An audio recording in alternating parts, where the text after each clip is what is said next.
All right. Let's get my face on the screen. There we go. Cool. So if you're in the chat, just give me a hey, what's up? I'm about like 5 or 10 minutes early. So I'm going to wait for some people to load in and all that.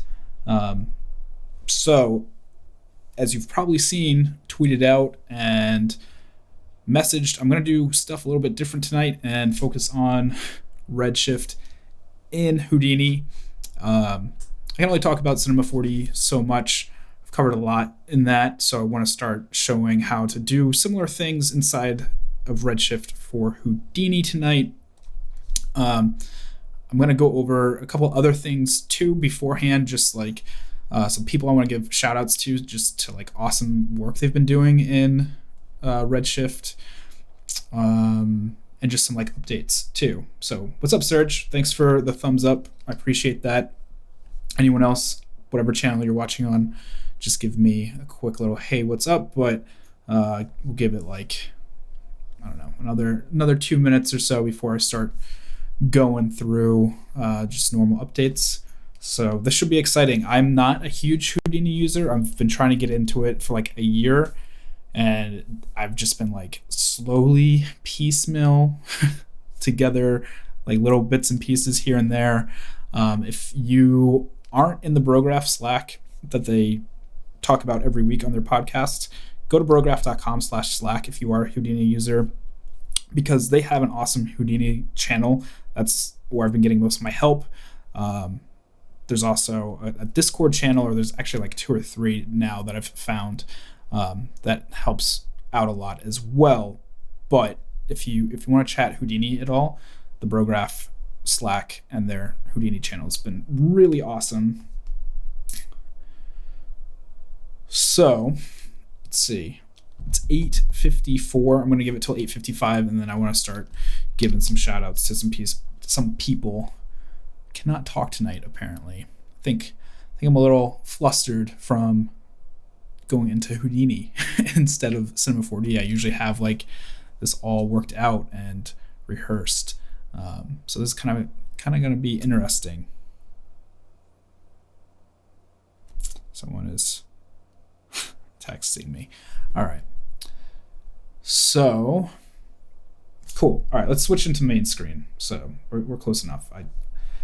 I want to get moving.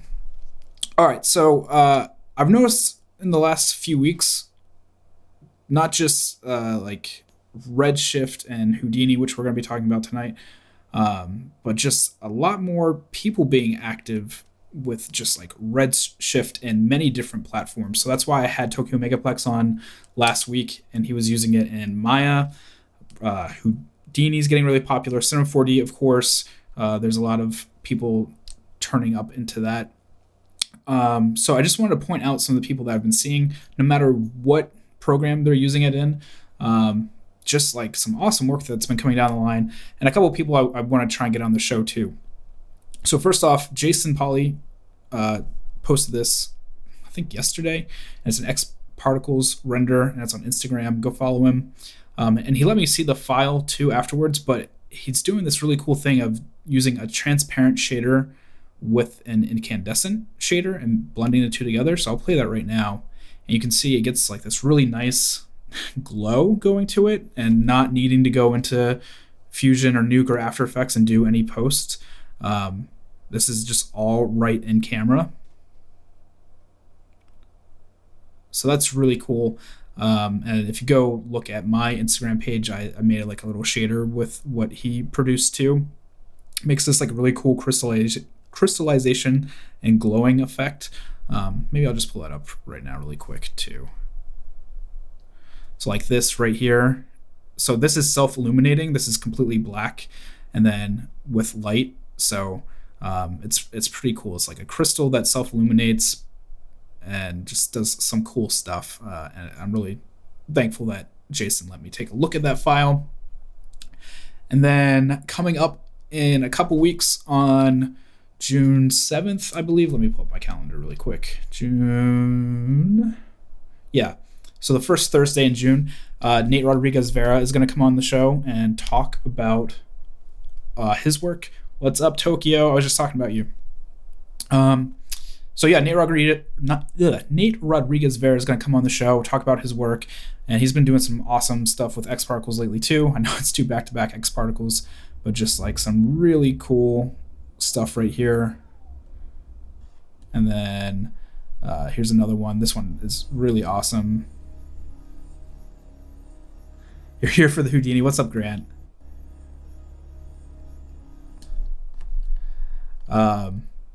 But if you missed Nate's talk at NAB, you can go find his talk on Cineversity, and he talked about his workflow a little bit. We're going to have him on in, what is that, 2 weeks, 3 weeks? Let's see, 1, 2, 3 weeks. Another shout out to Billy, who's just been like kicking ass, who was on the show, God, like a month ago now, or however long ago. So he just put out this Gundam piece. If you guys haven't seen it, all sound designed and everything. I think I have my sound off. Hold on, let me turn that up for you guys. Yeah, Tokyo, some nerve. So Gurnge, Mr. Billy Chicken, has been just like churning out stuff left and right. I think this one even has sound. Yeah, a little bit.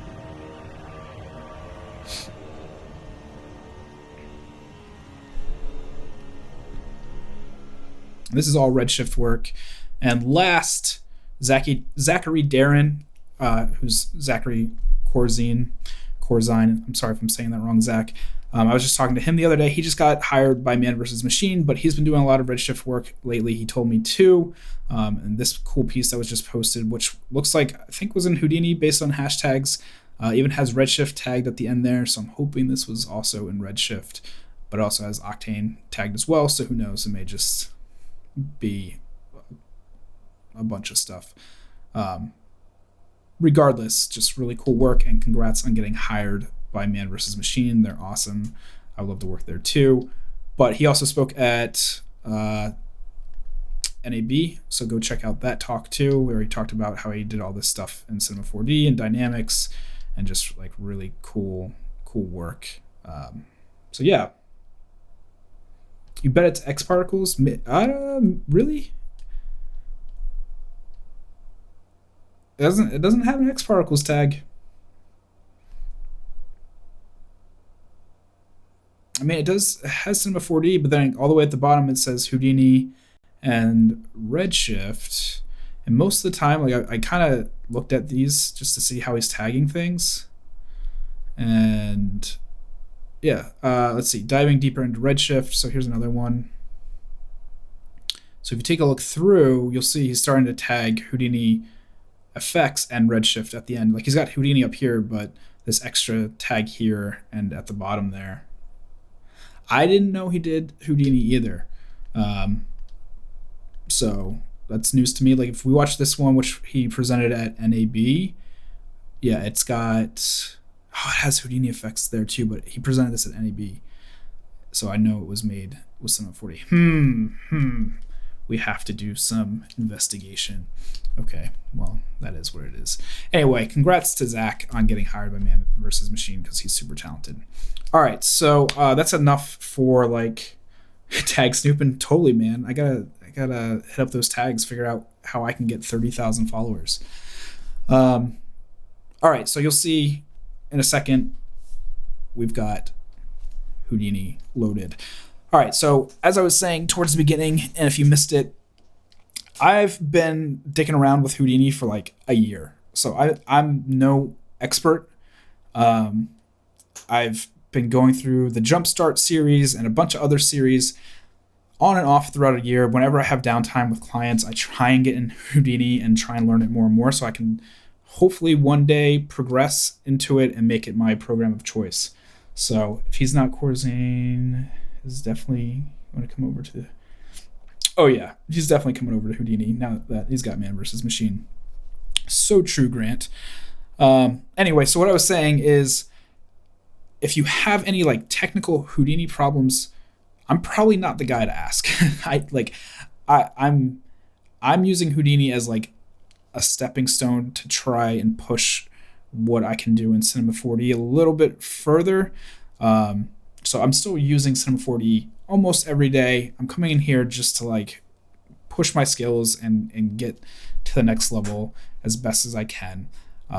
But this is going to be like a general overview of almost like my first video that I did a long time ago. Almost, man, it's coming up on a year. It'll be a year this fall.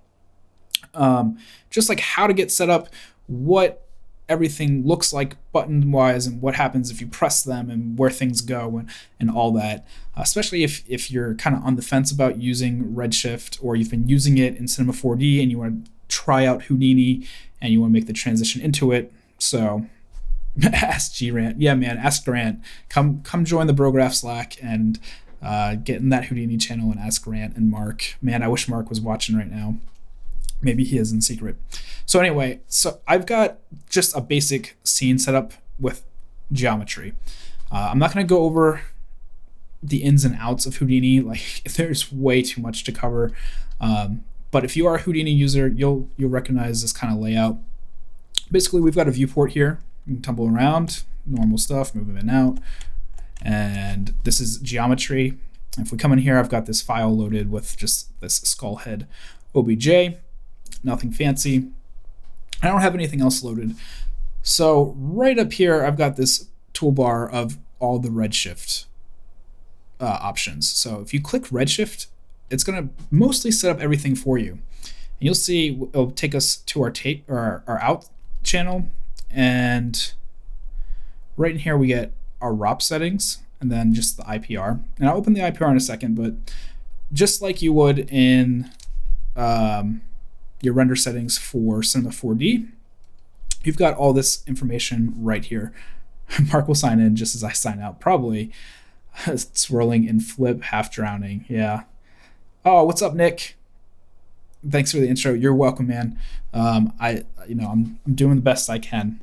So this ROP right here is going to be just like your settings in Cinema 4D. You'll probably recognize a lot of it.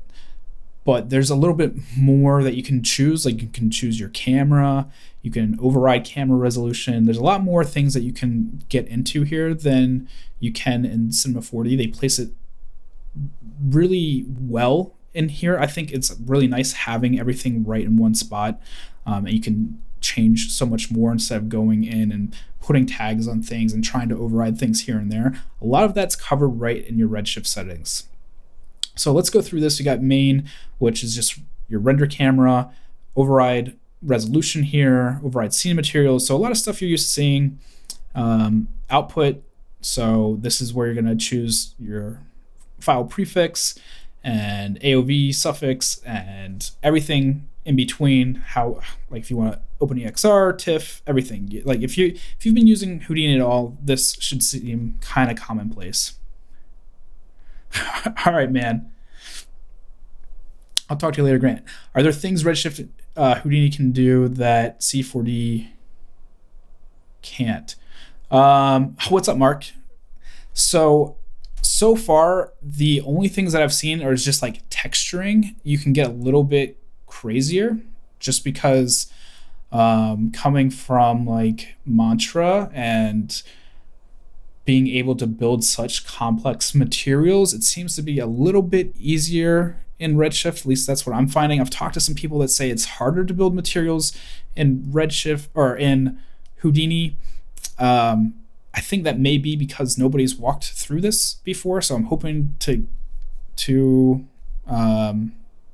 squash that because I've seen some stuff made, and it's just like you have all your attributes, and like in Cinema 4D, like working with X particles, it's just a pain in the butt.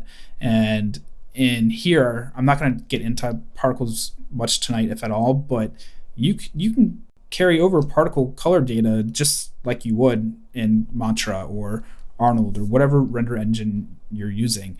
While in Cinema 4D, it's kind of hacked together. It's like sometimes it works, sometimes it doesn't work. So stuff like that, it's pretty straightforward. So I'd say that's the one advantage, is that because Cinema 4D is based on so many third-party plugins like X Particles, that you kind of have to wait for X Particles and Redshift to play nicely together while it's all built into Houdini from the ground up. So it just kind of works. So anyway, back to output. Here's where everything is. AOV, passes, processing, gamma, like just all the controls you want. Under Redshift, this is where you get into like sampling. So normal stuff that you would see in Cinema 4D, minimum samples, maximum samples, your error thresholds here. So, I generally like 256 and probably 16. And sampling overrides, which is in its own tab, which is really nice. You don't have to scroll all the way down. It's just right there. Whatever else. So yeah, miscellaneous. So this is like the photometric units, and brightness and your candle settings, stuff that I never mess with. I usually just do it on a per light basis. Motion blur, optimizations. So global overrides, texture sampling, if you want to have it bilinear, point, all that. Global illumination. So this is all right in here, just like you would in Cinema 4D. So really, if you have been using Redshift at all in any other program, it's really similar. You just kind of have to know the program that you're using. So same tabs that you would get inside Cinema 4D, subsurface scattering, just like you would get in Cinema 4D, volumetric scattering. I think that's a little bit different too, that we don't have a volumetric scattering tab in Cinema 4D, but this is just like environment. So like an overall environment object that you would have in Cinema 4D. And then just normal system stuff and memory, automatic memory management, and then just standard stuff and IPR and all that. So that's pretty much the ROP. Like if you're used to seeing either Maya, Cinema 4D, wherever you've been using Redshift, it generally all carries over pretty nicely. And this IPR here is just to like say what ROP is this linked to if you're having different setups. So if you want one for, preview passes and you want one for final render and things like that, you just link these together. I don't really ever bother with that because I'm not doing a bunch of multiple takes and systems through here. So let's go in and just do something basic, like some lights and material. So we're going to go to object right here, and you'll see our skull is back there. And so we've got some lights up here. You can also just hit tab and do RS, and you'll see you get all these options here. So just like everything else, you can add a light in. And I'm going to go through here and look through this light and lock it down. Just kind of get it set up wherever I want. And maybe something over here. All right, so all of our light transfer settings are in here. So when you move stuff around, you'll see it updates right in there. And if I were to unlock this, you can change the icon scale, and you have look at options. So I can just throw the skull in here and it would look at it. So here's where everything's gonna be set. So right now I've got a distant light on. Let's go ahead and just change that to an area light. Of course, you've got point and spotlight, and you can change your samples right in here. And then if you have a volume, you change your samples down here in contribution, which we're not doing any of that. However, I will boost this up to like 512 for later when we're looking at our IPR and render view. What else? Shader. So shader is going to be where you set your color or temperature. And right now it's kind of low. Just boost this up a little bit. And so now that we've got a light in our scene, why don't we see the different ways that we can look at this? So you can go into your render view, hit render, and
There we go. I see the bars moving again. Sorry, guys. There we go. Okay. Good. Good. See a lot of people. Okay, cool. Sorry about that. I wonder if that's why. That was very strange that my audio went out and Houdini crashed. So let's get back into this. All right. So we've got our light here, and I'm going to go back in and just create an area really quickly and lock this down so I can look through the light. Cool. So I'm going to create a camera just like I was before, and just watch right here. As soon as I hit camera params for perimeters, right there. So this is where you're going to adjust depth of field and everything. You can set up your camera. So right now I'm going to go back into this camera view and make sure I lock it down. Back this out a little bit. There we go. And we'll come back into our render view. And I'm probably going to have to create another, it's because I crashed, I need to create another Redshift one. There we go. Cool.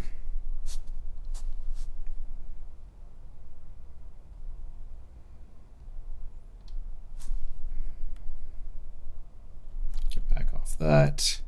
Come into our RUP, make sure the camera's set up. Cool. Why is my light just not bright enough?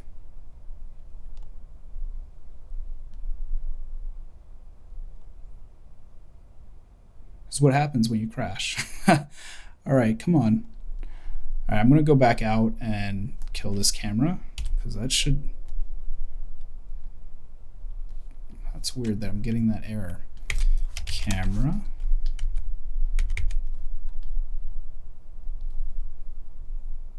Wow, I am really sorry, guys. This is turning out to be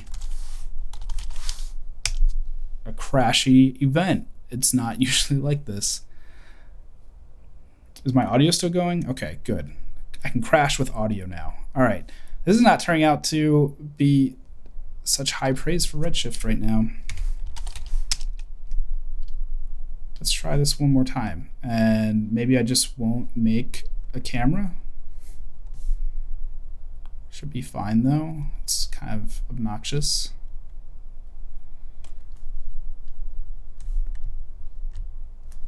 All right. Lock that down, move this up, make this an area light. Cool, I'm gonna move this back even more. Go ahead and unlock that and just move my view over here, render view.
So it seems like my USB cable for my amp keeps kicking in and out. So if it happens again, I'll just do a restart and we'll restart the whole stream. I'll restart my computer and that.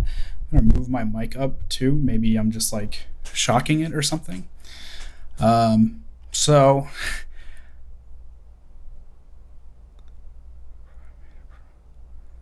film the channel. All right, cool. So what's the last thing you guys heard?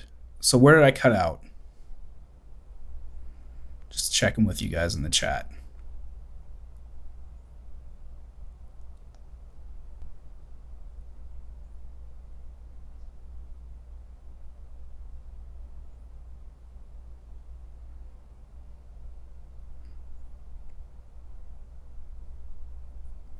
Mark, if you're still watching, what's the last thing you heard?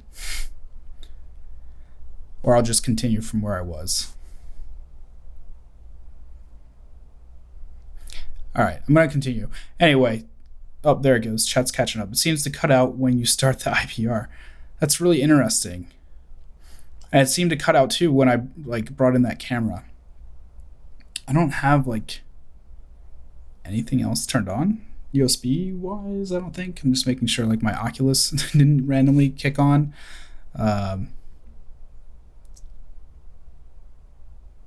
So, all right, so I'm going to backtrack 2 steps. So we have the render view here. We have the IPR. Hopefully that doesn't kill my audio, like Mark was just saying. And then you have your render view here, which you get a little bit more control, so you can do bucket rendering.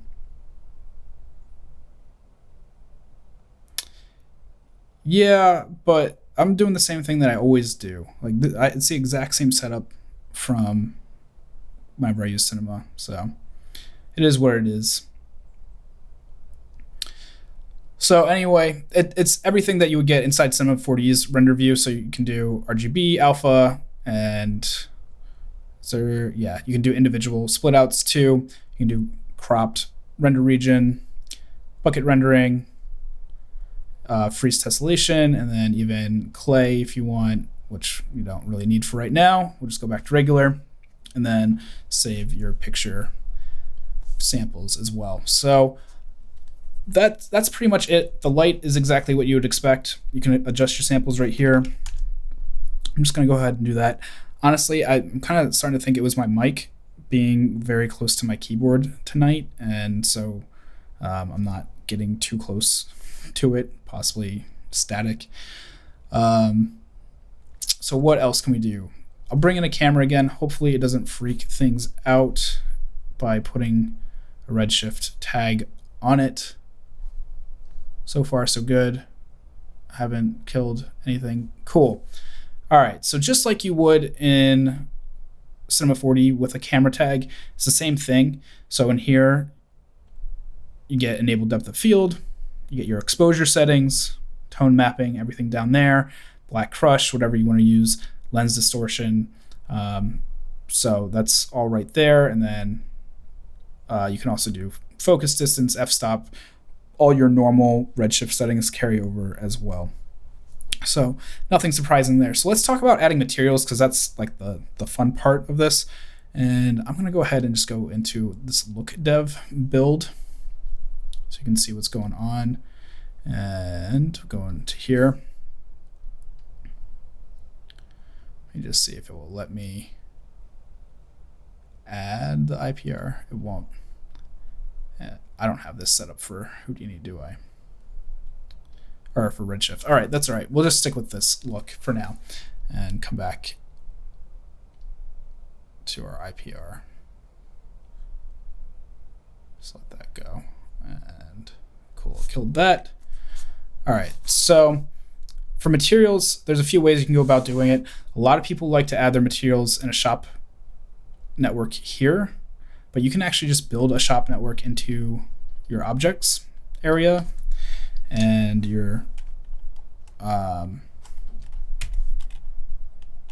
just bring them in right directly. So let's go ahead and let's just do a material right here.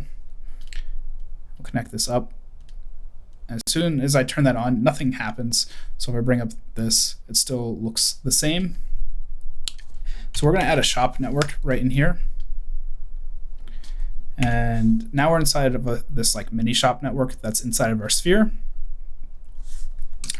And we can type RS and get all the same Redshift materials that you're used to. So architectural, car paint, hair, incandescent, material, just like normal material, skin and subsurface scattering, and volume. So we'll just make a normal material for the time being. I'm going to rename this to basic. And if we come back out here, we can come to our material tab. Right here in our sphere, we've got our shopnet, and you're going to select basic and just hit accept. Come in here, you'll see now that we've got this plastic view on that. And I think that the render view does a little bit better job. I think it will stay on top too if I keep moving around. Yeah, good, it will stay on top. So let's update some things. And we have all the same custom settings. So if you want gold, just do gold. And we've only got one light in the scene, so it's just gonna have that one spot reflection. We do lead. Why don't I just go ahead and come back out and add another light. Come back out, there we go. And we'll just copy this one over. Through light 2. I didn't lock it. Look through light 2, there we go.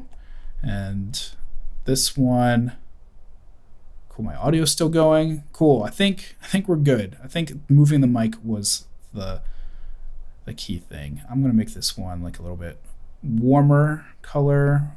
Go like that. Let's do a quick refresh. And maybe even make this one a little bit bigger. So I think we're gonna just make it a little bit taller. Like 5, something like that. And I'll even throw down a plane so we can really see everything that's happening. Or sorry, a grid, thinking in C4D terms.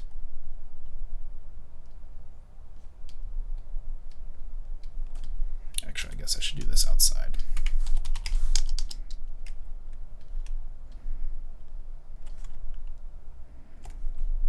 Cool. All right, let's unlock that. Go back to camera. Just do a quick refresh. There we go. All right, so now we can see a little bit more. This grid I can make a little bit bigger. Let's do like 50 by 50. So inside our sphere, we'll go back into our shopnet, and same basic stuff that you get inside Cinema 4D, you're going to get right here. So you know, if you want to adjust your weight or your roughness, so because it's lead, obviously there's no diffuse. So let's go to plastic. Get some of that going again. I'm just going to make this blue. If you want to adjust your roughness, that's all right here, just like you would expect. Backlighting translucency. If you guys haven't used Redshift inside Houdini or Cinema 4D, if you're watching this for the first time and wondering how to get started, I have a whole series on this in Cinema 4D that translates over really nicely. It's all the same. You'll notice, you know, this looks exactly just like a material setup inside Cinema 4D. So if we want to add some roughness to our reflection, that's right there. You can see that roughen up. One thing that I will say is, no offense to Cinema 4D, but it seems like it's a little bit faster to update, even just with like progressive. I know it's a really simple scene, but like it just does it. Sometimes there's a little bit of a hiccup inside Cinema 4D. So that's one nice thing. And let's see, subsurface scattering, that's all right here. Your coding settings are right here. Up to overall settings for emission and opacity and tint, and then optimizations if you want to have any cutoffs. And then of course, if you need to convert from glossiness to roughness and things like that. So while we're talking about that, why don't we talk about how to bring in some textures. So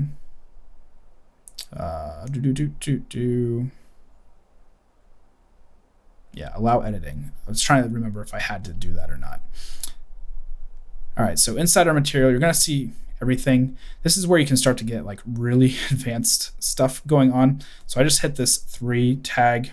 Cinema is lagging behind in features in this process opinion. I mean, right now, Cinema and Houdini have the same features. if you play with their experimental builds, technically, I think Cinema might be a little bit ahead because they have the AI denoisers, but they suck anyway. They haven't really been working that great. So, I think the only other thing that I said in the beginning was it's a little bit easier to make some really cool custom materials inside of Houdini, just because it's all built from the ground up to do that, while Cinema is not really built for that. So yeah, texture, really simple. If you just type texture and you'll see RS texture comes up. I'll do it one more time.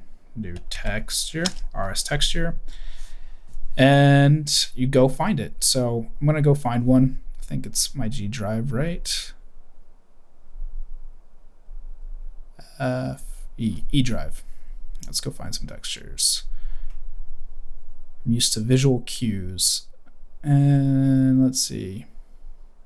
We'll do TFM and we'll just do a grunge one. We're doing grunge 02. So we'll just do basic roughness to get started. And no, that's not where we want that. Just disconnect that. Oh, it's got to convert the texture now, just like it does in Cinema 4D. We'll just give it a second to do its thing. Hopefully I didn't cause us to crash again. I feel really badly. At least my audio is still going. There we go. Done converting. All right, so we're going to go to our reflection roughness, plug that in there. I'm going to go ahead and just rename this roughness and turn on our gamma override. Let me just hit refresh on that, make sure going. I don't know why I just got an error. Let me bring this up a bit. 2. All right, maybe the scale is too big. Let's try 4 by 4. See if we can get these scratches to show up.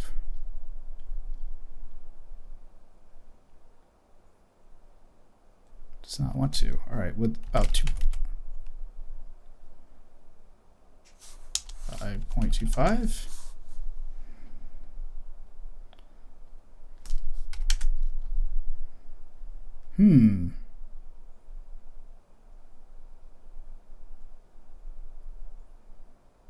Interesting. All right, let me try another texture. This is why you rehearse and you build things beforehand. All right, I'm going to do normal. Let's see if we can get the normal going. So just like this scares you, it shouldn't scare you, Billy. You're so used to nodes, dude. It's the same nodes. Okay, so this is gonna be normal. Oh, you know what? I don't know if normal map has been deprecated in Houdini. I think it has. And we're gonna do our texture right there. Input, just like you're used to. And then we're gonna go to overall, bump input. And we're just gonna wait a second for this to convert. Hopefully it doesn't freak out again. But Bill, I gave you a nice little shout out with your Godzilla and Gundam earlier. I don't think you were around for that. All right, there we go. Done, waiting events. All right, let's see what's going on here. Enable. Right, that should just be what it is. Tangent space. Oh, interesting. What is happening here, guys?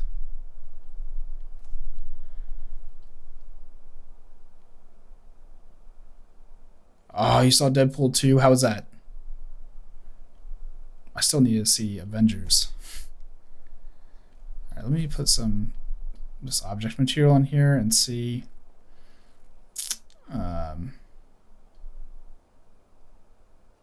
See if that helps. I don't know why it is not doing our textures. Come on. I'm sorry, guys. This is not working out the way that I anticipated.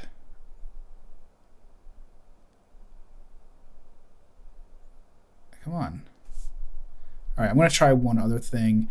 I'm going to come back out to here and just do a quick transform. And scale this up a good bit.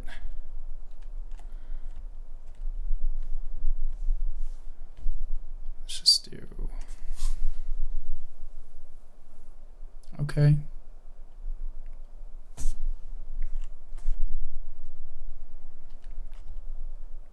That there.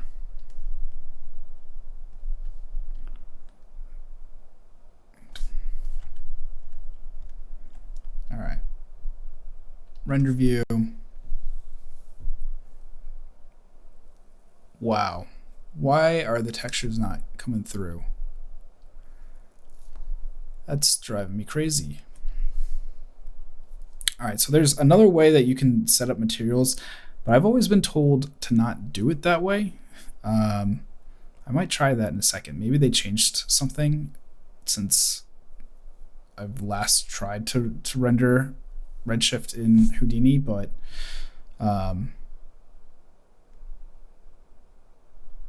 yeah, it should be really straightforward. So that is that. Come in here, hook these up, checking the roughness. If I adjust the gamma, you can see it doing stuff, but it's like it's not picking up the rest of this. Just make sure it's not killing the details in there. Wow. Okay.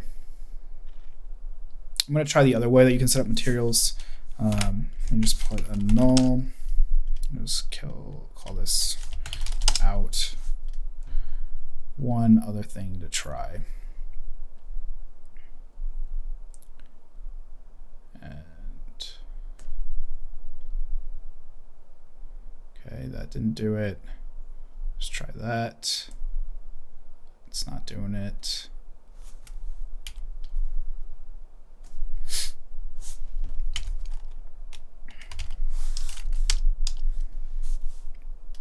Just to make sure, selecting that. Yeah. Have to accept that. Okay. Well, guys, I'm failing you tonight. I'm really sorry. This is how it's supposed to work, and those materials aren't showing up. I might try and just bring in another object and see if we can get that going. So file, I'm just bringing a Megascans object, and if that doesn't work, then I know something's up, because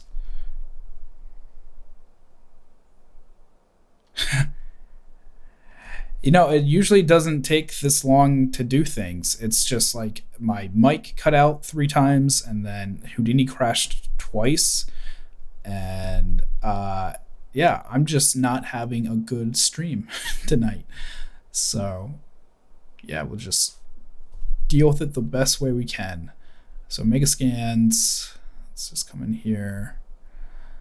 We'll do this stump, and I don't need a sequence.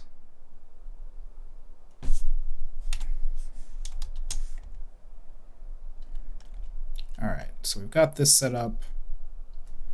Let's just start getting back to where we need to go, and move our light back up here, move light 2 back over here. I'm gonna probably have to turn up the intensity on these a little bit. Go back to our camera view. This is why I'm terrified of demoing things live on the internet. Yeah, you know, I was feeling okay about it. Now I'm kind of not liking this. Not liking having this fail. So it is what it is. Shader, I'm gonna just add a 0 onto that, and come over here, add a 0 onto that one. All right, try this one more time. Go inside. Let's do another shop network, material. Cool. Okay, inside of our shop network, do Redshift, not Redshift network, because it already builds that for you with your material. I call this tree. Come in here, do allow editing. Come in here. Cool. All right. Why is that hanging around still? Come on, get off that. There we go. All right. So we're going to bring in a texture. And we're going to go back out. Go back up one. Let's go back in here, 3D.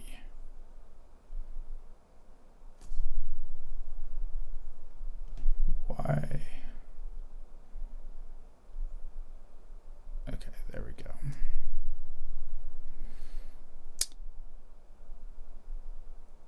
And we're going to do albedo. We're going to plug that into diffuse color. And I'm going to give it a second, see if it converts on its own, or if I have to have the render view open. Okay, I'm going to enable RGB. All right. I think it's because I haven't selected it out here. Try this one more time. Tree, accept. There we go. Okay. I'm not crazy. It was just not liking the French monkey's texture for whatever reason. All right.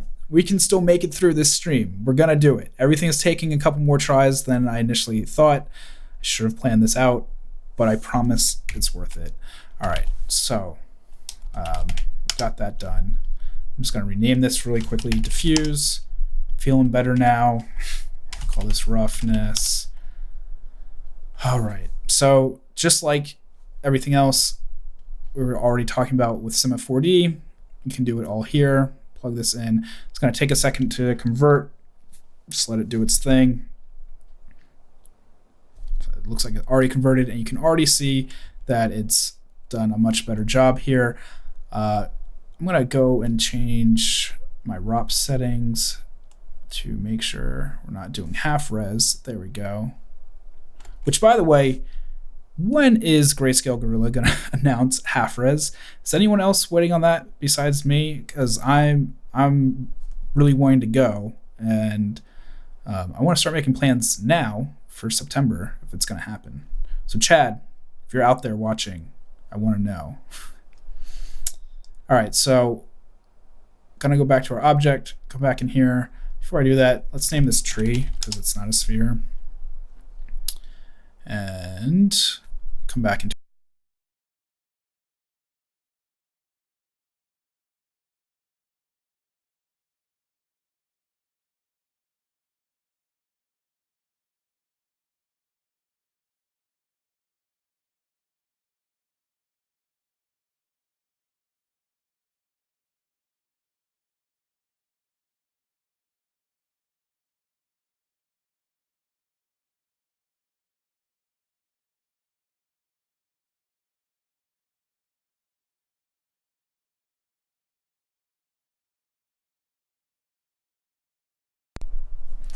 all right.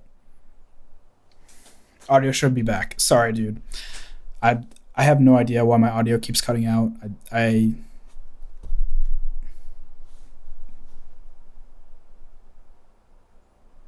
Yeah, I got it. Sorry, guys. I have to like pull my USB back in and out when that happens. Oh, man. Just rough night. Technical errors. User error maybe with the whole thing that went on with the textures not working. All right, so AO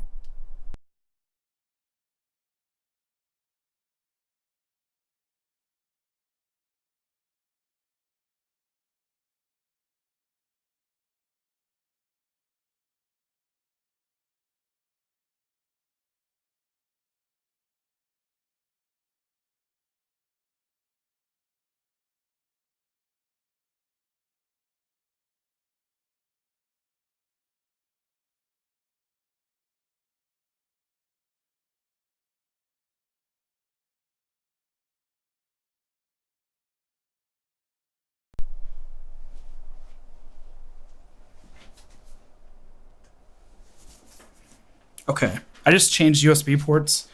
Hopefully that helps. Is that working better, guys? I hope.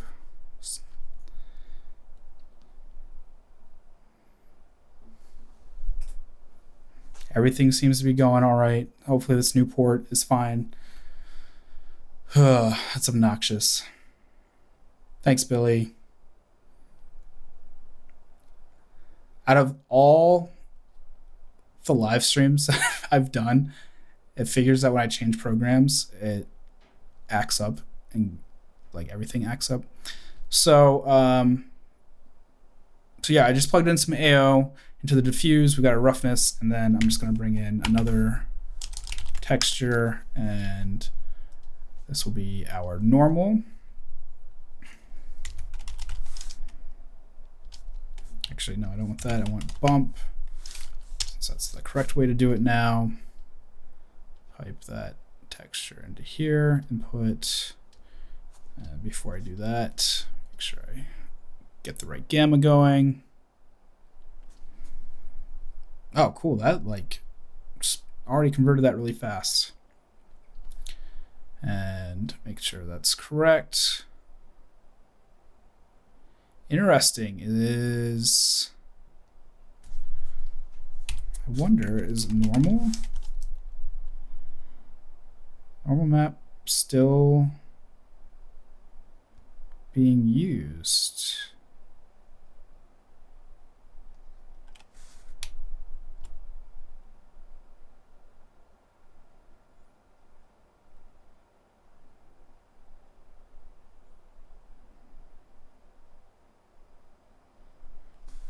Huh. So that was not working correctly. Let me try this one more time. Is it not deprecated in?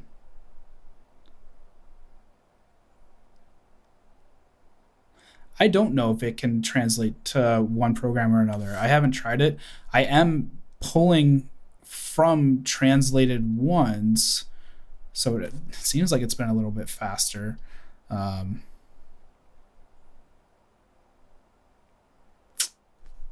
me see something. Preferences. Actually, options. Oh, you know what? It's using the exact same cache folder. So yeah. So some of the ones that are still cached, it should just be there too.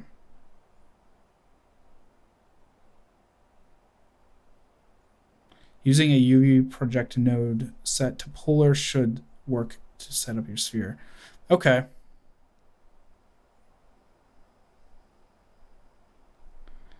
Oh yeah. Okay, I see what you're saying. Because yeah, I didn't have any UV set up before too. You are right, Mark. I didn't even think about that.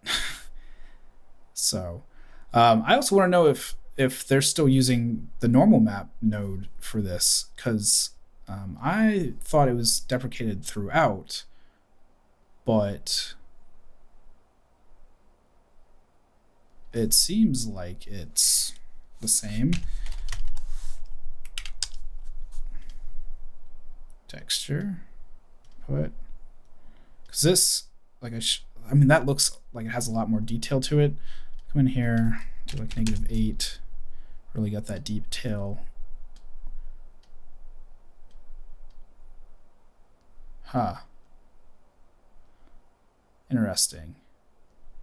So really, it should be using tangent, but it looks like crap.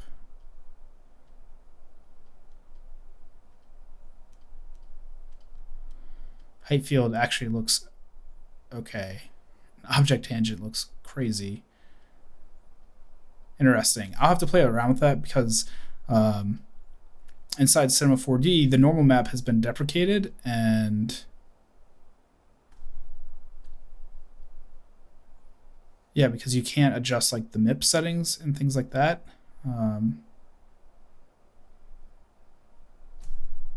But it's not working correctly here. I wonder if that's a known bug.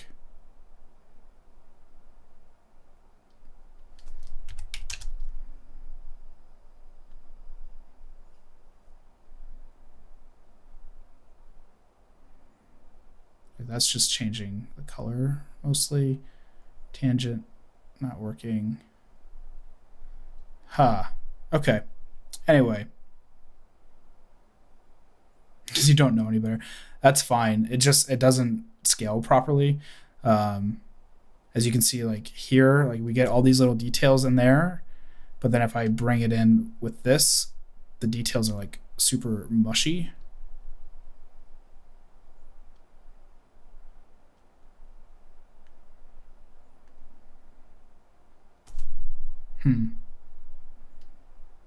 I'll have to look into that because it shouldn't be adjusting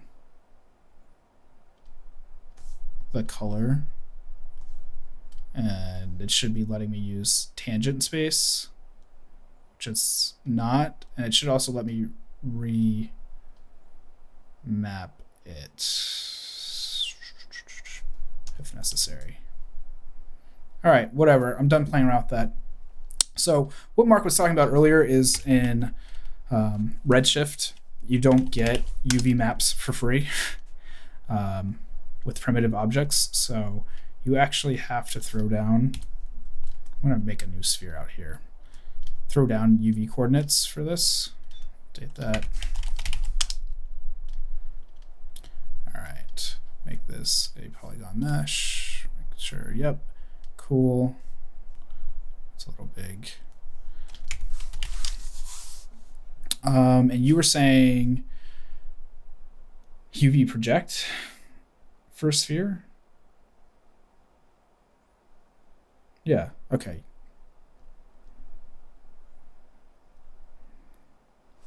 Cool. And then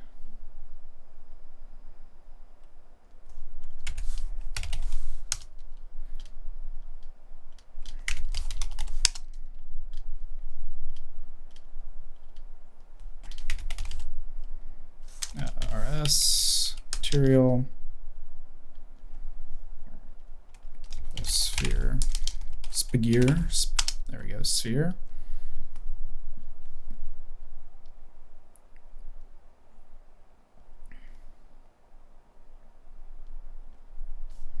Okay, so far so good. I'm gonna make this whatever, like that. Allow editing. Come in here.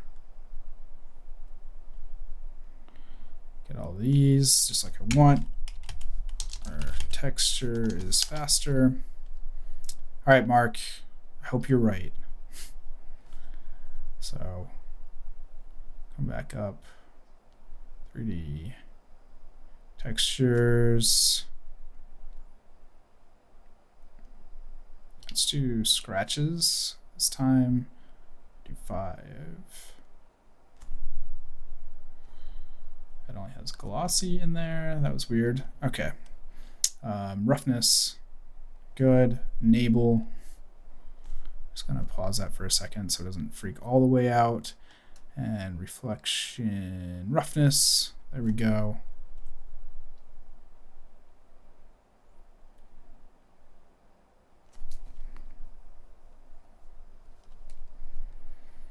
I don't know, Mark. Something's weird. Something strange. Who you gonna call? Mark Fancher, Houdini Master. Just thinking again. I shouldn't have to think if I turn on RGB. Guess it's converting it to an RGB one. It's fine. So UV channel, UV, that's right. Make it editable. Yeah, I'll throw it in a connect object, Billy. That's how we solve things, right?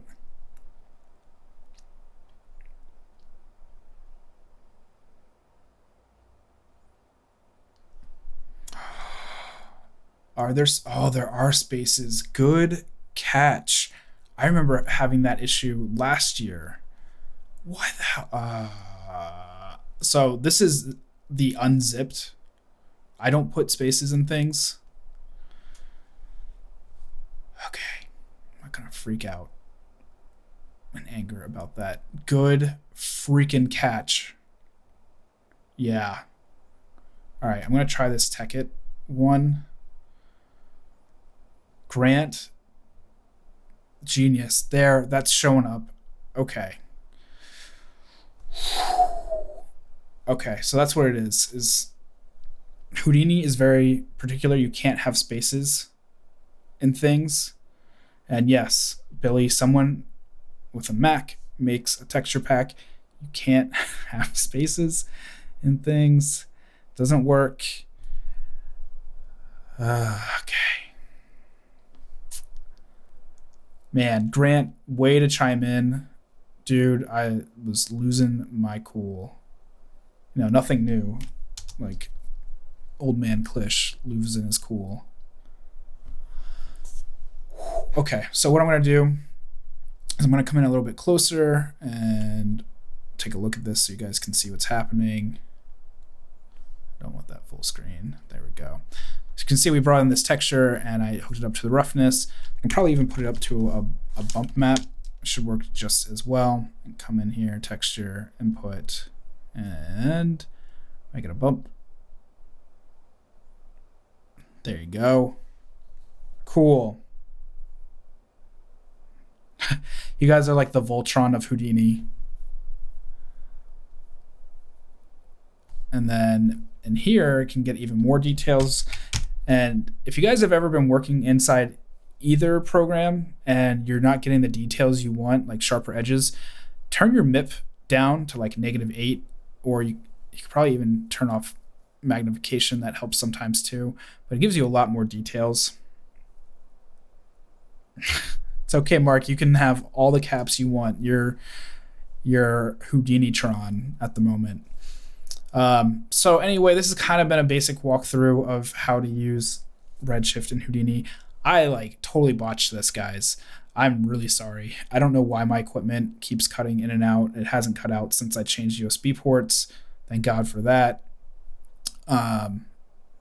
But just like total failure. Had Redshift crash, or not Redshift, but Houdini crash like 3 times. So I'm gonna scroll through the chat a little bit and see if I missed anything, because I gotta tell you, I was freaking out a little bit, and my light isn't even on, so my face isn't lit up properly. Jesus, what's going on tonight?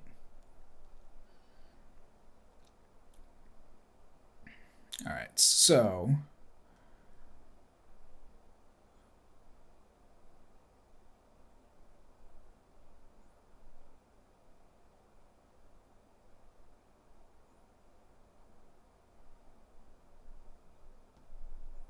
cool. All right. New messages. Let me go to the new messages. Houdini sapped all the resources from the workstation. It's usually not that bad. It kind of sucks that happened. So anyway, as you can see, we're like right up in this tree's butthole at the moment. I'm gonna back this off. Don't want to be in the tree's butthole. Here we go. And I can probably reset this grid to just be like that. Back to normal. Cool. So yeah, one thing I think that is a little bit better about using Houdini for Redshift is it just seems faster. Like it just seems to update immediately. Like if I go to bucket mode, I know it's a simple scene, but it just seems to work. And then, yeah, I'm totally going to put that in the description. Struggle Stream 2018. God, it sounds like an ad for like prostate cancer or something. So, right up there in the tree's butthole. Maybe I'll change the recording of that to this. It describes this stream very well. So anyway, if you're used to using Redshift in any other capacity in Maya or Cinema 4D, it's really similar. I say don't be afraid of it. Even though I've had a lot of problems tonight, just remember you can't have spaces and things. That's one of the key things. Don't screw that up. Use underscores. But like this material, Billy, I know you're still watching. It's still the same as everything else. So, you know, you've got your base property tabs, and all these are green just because we're like inside the VOP.NET for this. But it's nothing crazy. You know, this is diffuse, just like you would get in Cinema 4D. At the expense of no, I'm afraid of no. I'm going to do it anyway. I'm going to open up a Redshift material inside Cinema 4D and show you the same. The number of unused nodes on that material node, dude. I know, but you can collapse it down like that. How about that? And you can collapse it down all the way if you want. You can collapse all these down. Isn't that cool? And look at this. You can go grid lines, and they're snapping, so you can have things really organized. All right, this normal map isn't actually there. And guess what? You can hit L, and it will line things up automatically.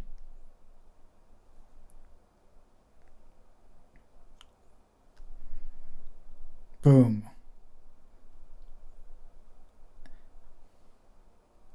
Yeah, Houdini nodes. Man, it's like day and night. So, all right, let's take a look just to do a comparison. So here's base properties. I'm going to come in here and create a Redshift material. Just need the shader graph. Oh, it didn't. Okay, I was going to say it's going to crash because I'm trying to run 2 instances of it, but it's not. All right, so we've got this here, and you can see it's exactly the same. It's not as pretty looking, but diffuse, reflection,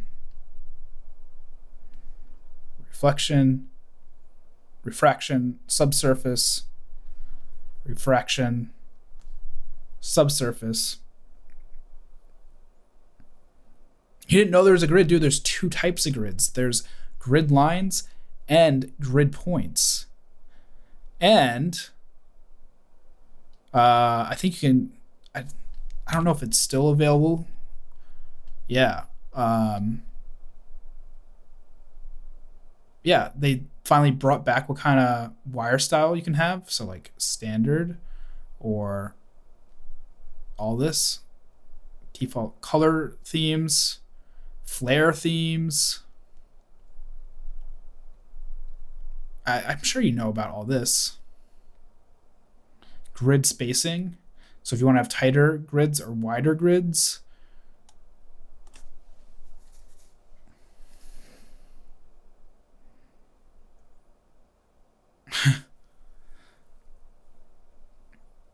Houdini nodes are the Steve Jobs of Apple nodes. Totally. Yeah. And I also love that you can read all of these too and know what the hell they are. Like, I come into Cinema 4D and what is this? RS materials getting a little tight. Can't read it. No, oh boy. Okay. Anyway, so these tabs are all identical. I want to try something because I have not tried it yet. Yeah, noise. There we go.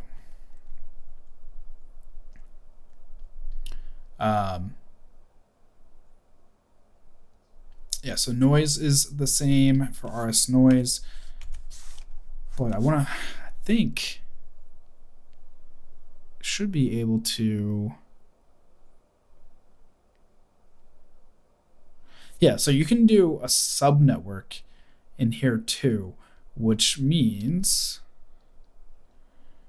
yeah, you should be able to get like super complex with these, right? Because, or does it just keep it? I thought I was finding a hack. I guess they're all consolidated to Redshift, even in the subnet. I was gonna say, it'd be really great if you could bring in like turbulence. How about like binds? No, that's all right.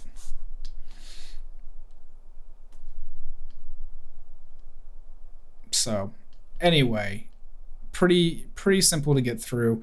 If you haven't used any kind of third-party renderer inside of Houdini, I totally recommend getting started with Redshift. One, it's fast.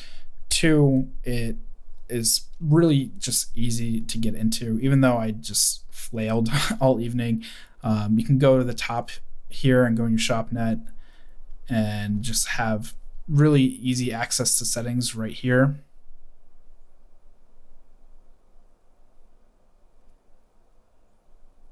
Oh man, you guys are having like a full-blown conversation. Nope, not even no kissing butthole thing. Yeah, that doesn't happen there. Yeah, you can access. I think.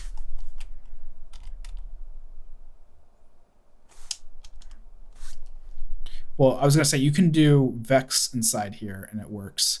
I feel like I've had to use.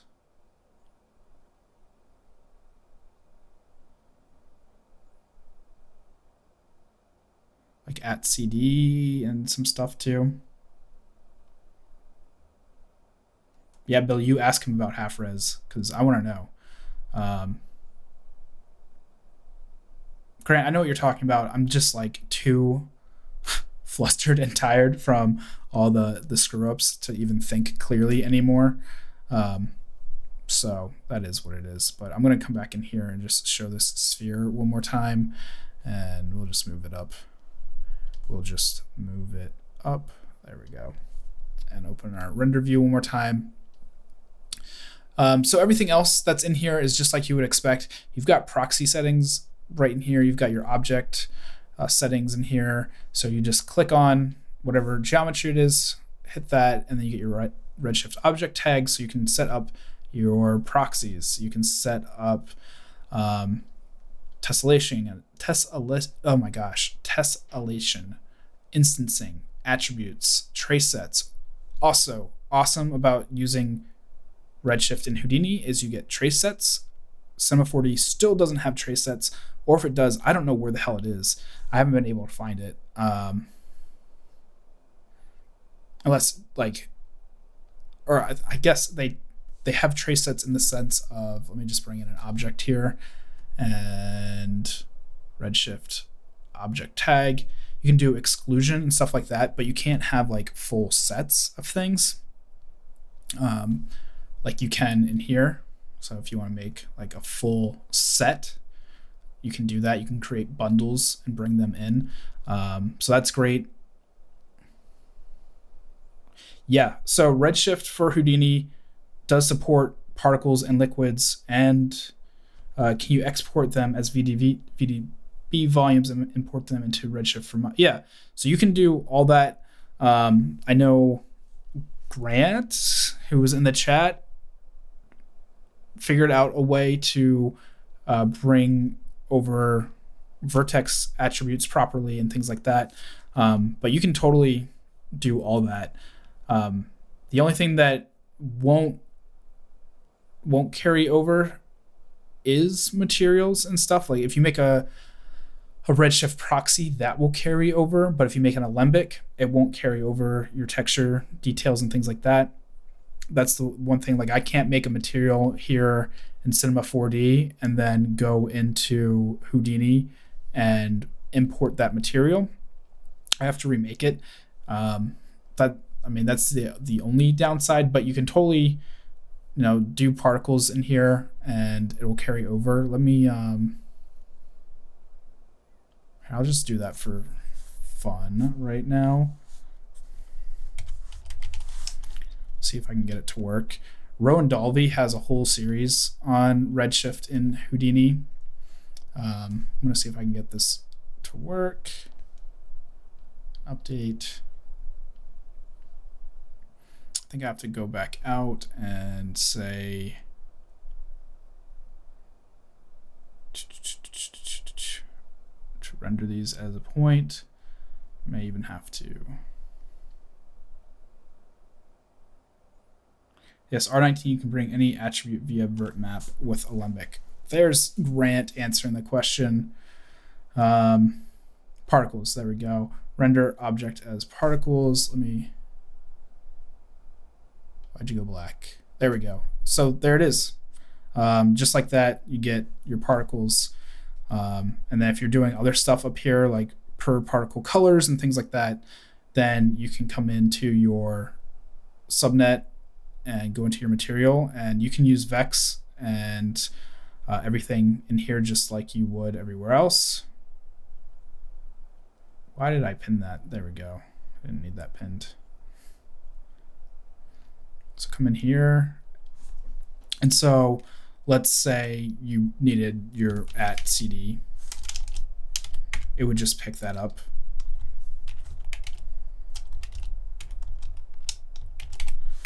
And so right now it's black, of course. So if I hit render here, why is it picking up tan? Did not override down in here. Should have. Is it just picking up? Oh, I think it's just picking up all the lighting. Anyway, it carries over, I promise.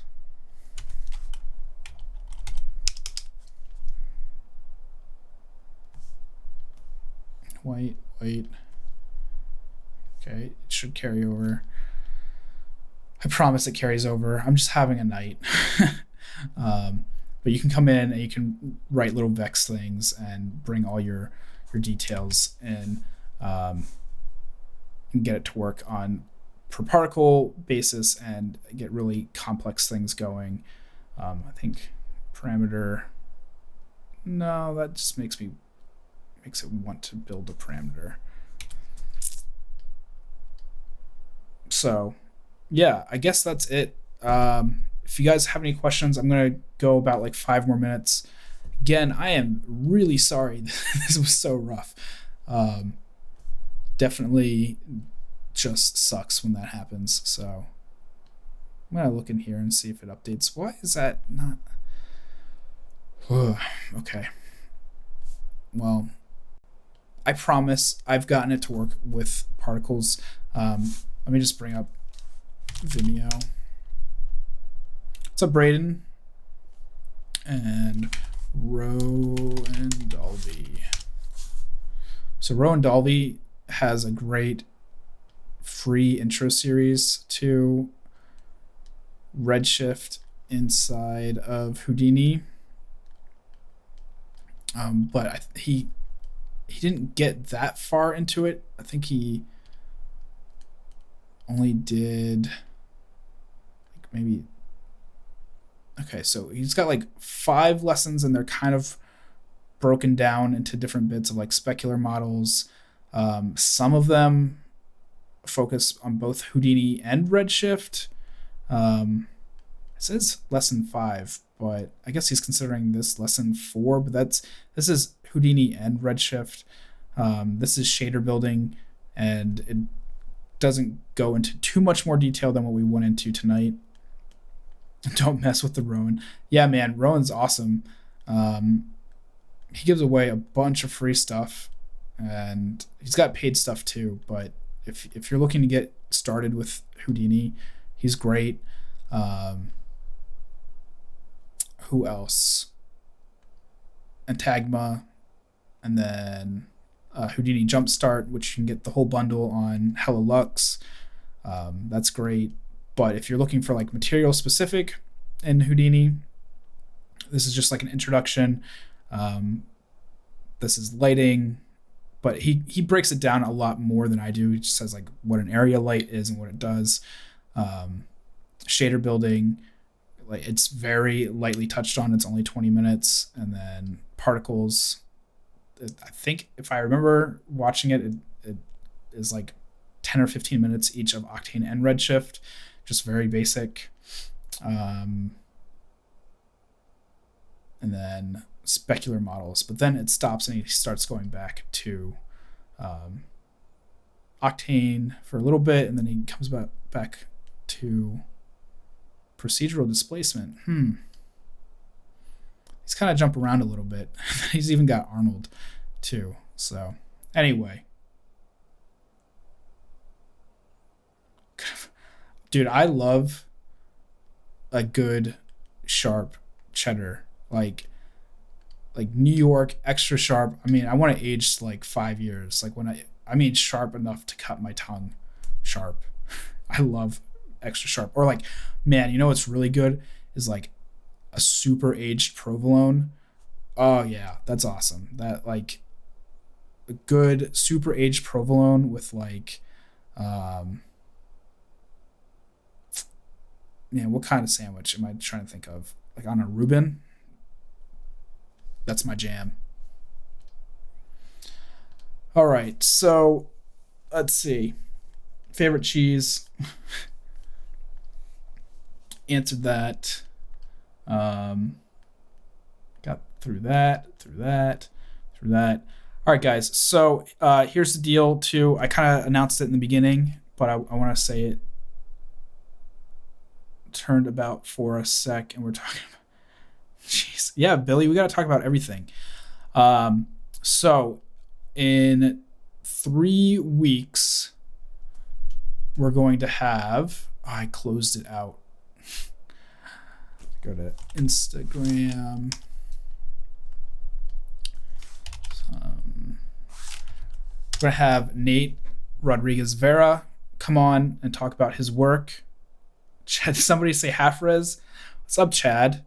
Man, I was just about to close this out. Now you're showing up. Dude, yeah, when's half res, man? I feel like we bought tickets this time last year. Anyway, we're going to have Nate Rodriguez Vera come on in about like 2 or 3 weeks. I think 3 weeks. And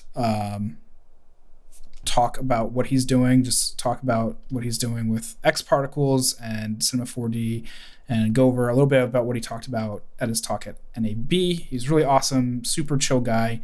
If you look through his work, it's just kind of very minimalist, but everything he's doing is all Redshift. So I want to talk to him too about like how he's getting stuff like this, if he's doing this in post, in like Photoshop, or if he's doing it in Fusion or Nuke, or what his workflow is. Lit up in the sky.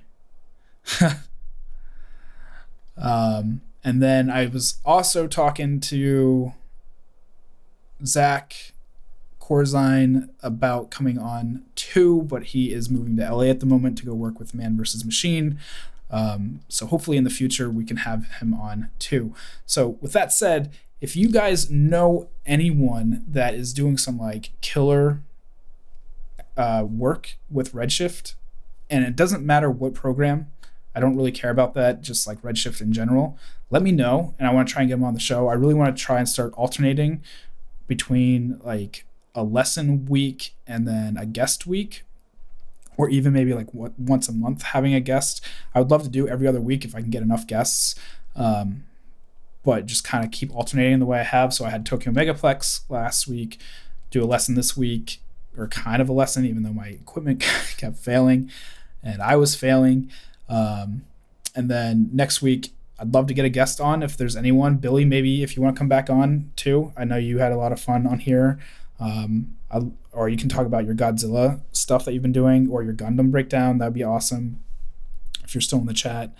But yeah, if there's anyone, please send me an email or leave a comment below. My email is liam@531.com. You can find me on Twitter at 531. And yeah, but you're down to talk either? You're down to talk either. Oh, you mean like either week? Okay, cool. Or you mean either project? Doesn't matter. I'll ask you after. I'll ask you in Slack. But yeah, just leave us some comments, and I want to start getting some cool guests on here for you guys too. So that's it for this week. I'm going to try and follow up and like cut this thing down and cut all the parts of my mic failing and me getting out of my seat and like resetting my USB. I am totally sorry about that, guys. Also, just like the file structure failure that Grant pointed out of why those textures weren't loading, that's a complete fail. I need to go in and rename those. I didn't even realize it because I don't have that problem inside Cinema 4D. What else? But yeah, thanks for always hanging out. You guys were an awesome crowd tonight. DB, oh yeah, totally, man. If you got a glow cap project, that's awesome. Thanks, Adam. And what else? Yeah, same old stuff. Thanks for hanging out. I'll talk to you guys in like a week. And as always, if you have any questions, reach out and I'll be happy to answer them. See you guys.